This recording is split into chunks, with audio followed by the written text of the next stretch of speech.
Hello everyone, आप सभी का मैथ्स एक्सप्रेसो में स्वागत है।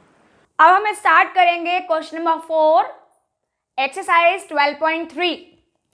तो यहाँ पर आपको सम गिवन है, एक फिगर दे रखा है। तो पहले फिगर ड्रॉ कर लेते हैं, फिर हम एक्सप्लेन करते हैं कि क्वेश्चन में क्या क्या चीज गिवन है। देखिए आपका फिगर कुछ इस तरह से दे रखा है।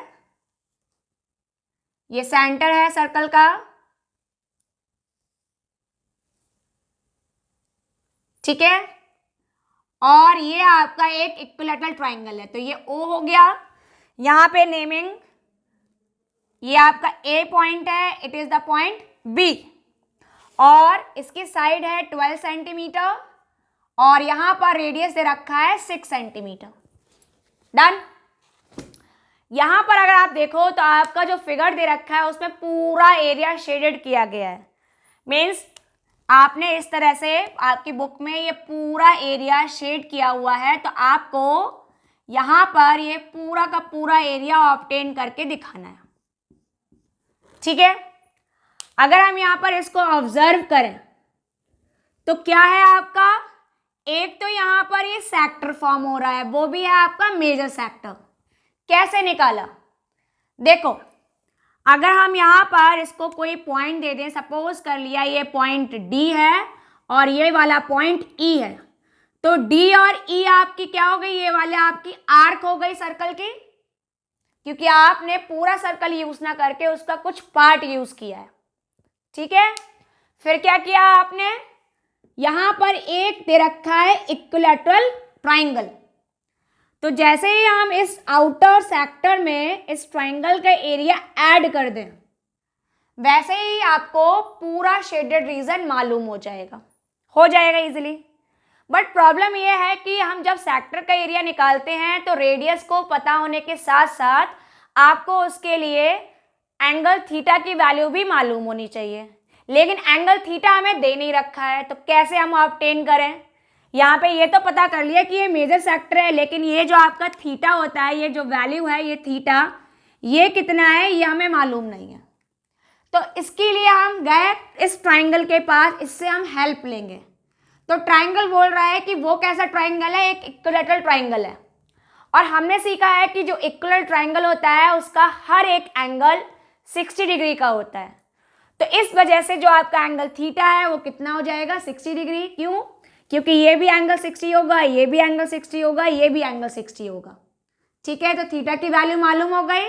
जब थीटा पता है, रेडियस पता है, आपको इस ट्राइंगल के लिए साइड मालूम है, तो हम इजीली दोनों एरिया को कंबाइन करेंगे और पूरा शेडेड रीजन ऑब्टेन कर लेंगे।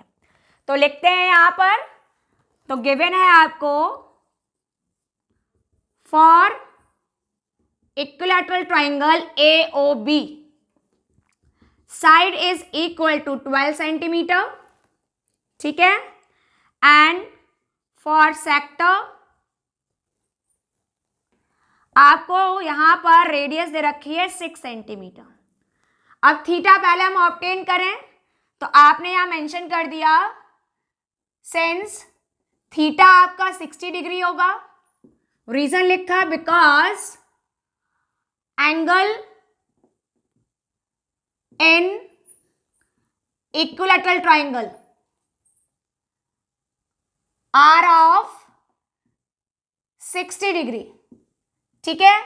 तो यहां पर जो आपका इक्विलैटरल ट्राइंगल है उसमें एंगल्स कितने होते हैं, 60 डिग्री, तो ये थीटा कितना हो गया, 60 डिग्री। तो अब हम निकालेंगे यहां पर शेडेड रीजन का एरिया।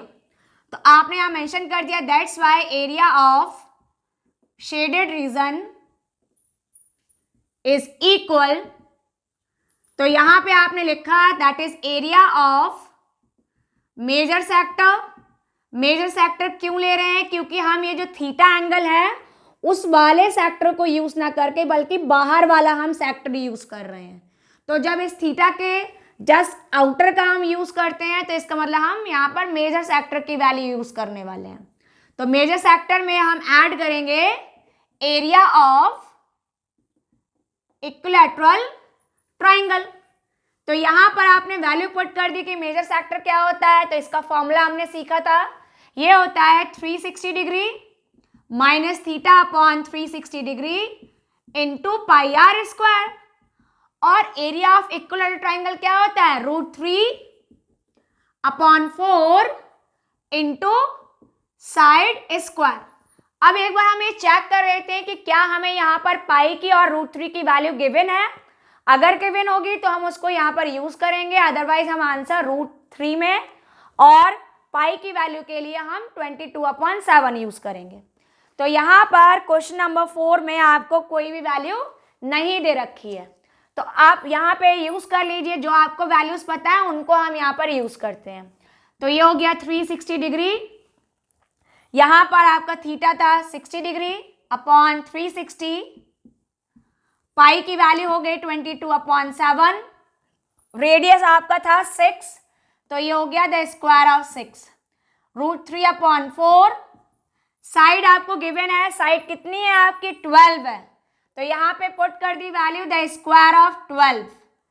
अब हम जब इसे सिंप्लीफाई करेंगे तो सब्ट्रैक्ट होके ये आ गया 300/360 इंटू 22/7 एंड 6 स्क्वायर किया तो 36 हो गया, प्लस √3/4, इसका स्क्वायर करेंगे 144।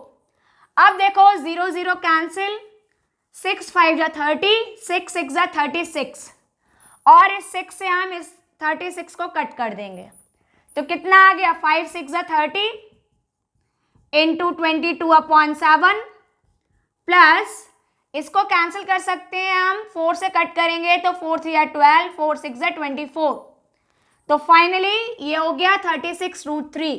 तो जब हम इनको कैलकुलेट करेंगे, इसमें हम मल्टीप्लाई कर लें तो ये हो गया 660/7 प्लस ये कंबाइंड होकर आ गया 36 √3, और ये जो रिजल्ट निकल कर आया है यही आपका रिक्वायर्ड शेडेड रीजन का एरिया हो गया, that is 660/7 plus 36 √3 centimetre square.